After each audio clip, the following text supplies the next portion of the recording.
24/7 और मैं हूं आपके साथ ज्योति कनौजिया। आइए नजर डालते हैं फटाफट खबरों की ओर। पांचवें चरण के मतदान से पहले कांग्रेस सांसद अधीर रंजन चौधरी ने देश में कांग्रेस और इंडी गठबंधन की सरकार बनने का दावा किया। उन्होंने बताया कि उनकी मांग राहुल गांधी को प्रधानमंत्री बनाना है। इसके साथ कांग्रेस नेता ने पश्चिम बंगाल की मुख्यमंत्री ममता बनर्जी पर भी जमकर निशाना साधा। अधीर रंजन ने ममता बनर्जी पर गठबंधन से भागने का आरोप लगाया।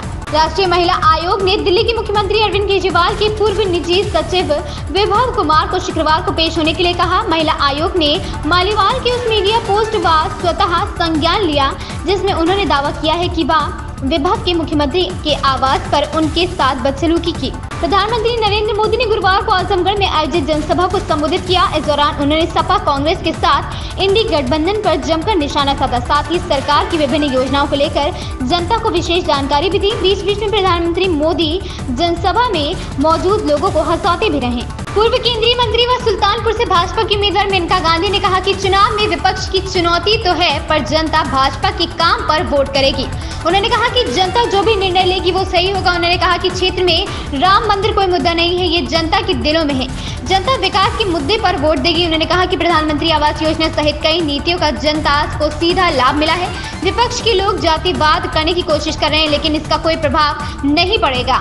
स्वाति मालीवाल से अभद्रता के मामले में बसपा प्रमुख मायावती ने कहा है कि महिलाओं की सुरक्षा, सम्मान और उत्पीड़न पर दोहरा मापदंड नहीं अपनाना चाहिए। उन्होंने कहा कि स्वाति मालीवाल के साथ अभद्रता के मामले में दोषी पर अब तक कार्रवाई नहीं होना गलत है। ऐसे में राज्यसभा के सभापति और महिला आयोग को भी इस घटना का संज्ञान लेना चाहिए। अखिलेश ने मंच से कहा कि पिछले 10 सालों में भाजपा सरकार ने बुंदेलखंड की जनता को लूटने का काम किया है। अब जनता भाजपा को रोकने का कार्य करेगी। अखिलेश ने कहा कि भाजपा ने यहां 60 लाख लोगों के भविष्य को अंधकार में डाल दिया है। अखिलेश ने कहा कि अगर अब भाजपा की सरकार आई तो अभी तो फौज की नौकरी 4 साल की हुई है। जम्मू कश्मीर नेशनल कॉन्फ्रेंस के उपाध्यक्ष अमर अब्दुल्ला ने कहा कि आप लोगों को ये अजीब नहीं लगता है कि जहां उनका भाजपा कोई उम्मीदवार नहीं है, जहां के चुनाव नहीं लड़ रहे हैं, वहां वे अमित शाह चुनावी अभियान छोड़कर 2 दिन के लिए आ रहे हैं। शायद ये इस बात का नतीजा है कि वे जान गए हैं कि श्रीनगर की सीट आगा रहुल्ला जीत गए हैं। नेशनल कॉन्फ्रेंस के नेता अमर अब्दुल्ला ने कहा है कि केंद्र को जमात-ए-इस्लामी पर से प्रतिबंध हटा देना चाहिए ताकि संगठन जम्मू कश्मीर के विधानसभा चुनाव में हिस्सा ले सके। राजद सुप्रीमो और बिहार के पूर्व मुख्यमंत्री लालू प्रसाद यादव ने आज भाजपा पर तीखा हमला बोलते हुए आरोप लगाया कि भगवा पार्टी आरक्षण और लोकतंत्र को खत्म करने पर तुली हुई है। लोकसभा चुनाव प्रचार के बीच सोशल मीडिया पर लालू यादव ने लोगों से बीजेपी को वोट ना देने की अपील की। उन्होंने एक्स पोस्ट में लिखा कि प्यारे देशवासी, सतर्क और सावधान हो जाइए। भाजपा आपका आरक्षण देश का लोकतंत्र और संविधान खत्म करने पर तुल गया है। भीषण गर्मी के साथ लू के थपेड़ों ने लोगों का बुरा हाल कर दिया है। आग उगल रहे सूरज और लू के थपेड़ों के कारण बदन झुलस रहा है। बुधवार को जिले का अधिकतम तापमान 41 डिग्री सेल्सियस और न्यूनतम तापमान 26 डिग्री सेल्सियस रहा। दोपहर में सड़कों पर सन्नाटा पड़सा रहा। नगर के बाजारों में भी लोगों को सुबह से और शाम को खरीदारी के लिए पहुंच रहे हैं।